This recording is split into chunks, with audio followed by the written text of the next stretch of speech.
whereas those who are actual victims of the conflict in whatever way do not have that kind of a footfall in the conflict itself.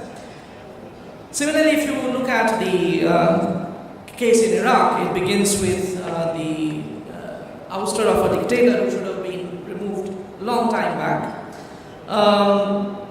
which was followed by the US-led occupation, which brings in a set of actors, the international community, as the United States fondly speaks of it. Along with, we are told, some sort of involvement by Saudi Arabia and Qatar, although that remains to be decisively proven, and definitely some involvement of Iran, considerable involvement of Iran. The interest in this case, I would argue, is clearly strategic. It's not so much ideological of a Shia crescent versus a Sunni zone of influence, in which the country of Iraq, the people of Iraq, become effectively a pawn between US, Saudi, and Iranian jousting for spheres of influence in this region. Both Iraq and Syria, therefore, had become unstable because of internal dynamics operating in those states, but external intervention did not help stabilize it in any way. If anything, it prolonged the instability. As the distinguished minister this morning was pointing out, that the Daesh, which is perhaps now the biggest medium to long-term threat to this regional stability, emerged out of the instability brought in by American intervention, in Iraq at least. It reveals the failure of regional security operating in the context of Middle East, because more and more foreign actors that you throw into the mix, the more out of hand it gets. Now, at this present moment, as all of you seem to agree, the greatest threat is perhaps the Islamic State. I agree with that assessment. I disagree with a different assessment pertaining to the Islamic State. Almost all of you have, at one point or another, mentioned the Daesh essentially as a terrorist organization. I disagree with that. I'll come to the reason for this disagreement. Principally, the reason why Daesh is in the limelight is because it has mounted perhaps the most spectacular assault by any single group in the Syrian civil war, when it acquired control of the oil-rich Deir ez-Zor region, and then followed it up by running over the northwest and west central regions of Iraq. And in doing so, it consolidated territorial space under its control by stamping out pockets of resistance and establishing a Sunni Arab core across the borders of two countries that have existed for more than 9 decades for certain. The ruthlessness that we associate with the Daesh drives non-Sunni Arabs away from this core, and it makes resistance very costly.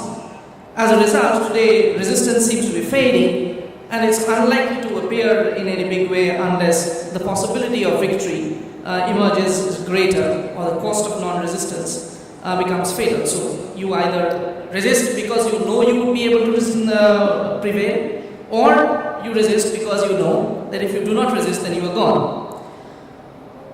The reason why I disagree with the assessment that the Islamic State is essentially a terrorist organization is that it is resorting to terror activities, certainly, terrorizing people by setting an example so that there would be minimum resistance. But at its core, it is emerging as a highly sophisticated military force. Its efficiency is increasing all the time, making use of the soldiers who were demobilized after the American occupation of Kuwait, and with the touted de-Ba'athification and almost de-Sunnification of Iraq's military. And the contribution of the global Mujahideen community, if we could use it that way, from Chechnya right down to the United Kingdom, has given the Islamic State a kind of depth, strategic depth in terms of people willing to fight in a determined manner for it, which is proving to be decisive in the conflict. The reason why Daesh is a major threat, however, however, is that it is, and this is something the distinguished minister was suggesting that should have happened perhaps earlier, but he was not talking in context of the Islamic State, is that it's challenging the post-Sykes-Picot arrangement of the Middle Eastern frontiers. I would argue that this is not actually proving to be conducive to the stability of this region, because it is throwing into sort of a tizzy the nation-state structure that has emerged over the last 9 or 10 decades. You may agree or disagree with the fact that the nation-state was a bad idea, but what has happened is that it has instituted certain structures that have some sort of utility, which if you remove, it is unlikely to be replaced with anything swiftly. So the sort of instability that you see today would continue and would probably deepen. Now, if the Islamic State is allowed to consolidate over a medium term, and there is appearing a very strong possibility, although it has some pressure points which makes it vulnerable, but it seems to be very considerable degree of possibility is there that it would consolidate itself over the medium term as a viable entity. It will threaten, as you would understand, the unity of Syria as a country, because the worst case scenario is that Syria fragments into one part that is ruled by the Islamic State and the other part remains as a rump state under Bashar al-Assad. Presumably with the civil war resolved in an unfavorable manner to the people. And it would also threaten the unity of Iraq, probably because Soleimani and Nineveh and Al-Anbar would sort of break away. So it would leave behind basically Baghdad, Basra and the Kurdish region. Now if Iraq's integrity is compromised, make no mistake, the Kurdish question would arise, and that would have repercussions definitely in Iran. And despite the best assurances in the morning, I have a suspicion that Turkey would not be spared the repercussions of the crisis as well. The disintegration, in other words, would be very costly regionally. And I can tell it with some degree of assurance that Iran would dare not let Iraq fail. Because if Iraq disintegrates, then Iran has to deal with its home-based Kurdish problem, which is one kind of challenge it is not interested at this present moment. The capital, the other two players in Iraq, Saudi Arabia and Qatar, are on the Islamic State's list in the medium term of illegitimate states that have to be challenged.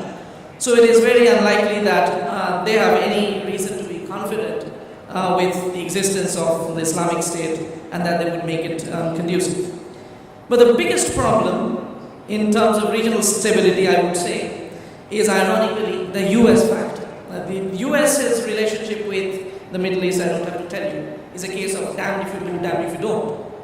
USA intervenes in Iraq, and the whole world has very legitimate reasons for complaining that it made Iraq's situation worse.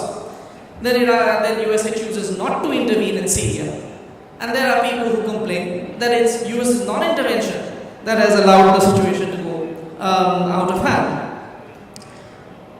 I have reasonable confidence in this assertion that I'm now going to make, that having destabilized Iraq and then failed to stabilize it, USA has learned the lessons of misadventurism for the time being. And therefore, it is increasingly becoming firmly entrenched behind the policy of no feet on the ground, which is the argument that the United States had for not intervening in Syria. This would be very, very costly for a US economy that's finally beginning to recover after the economic meltdown, and this would jeopardize your US economic recovery.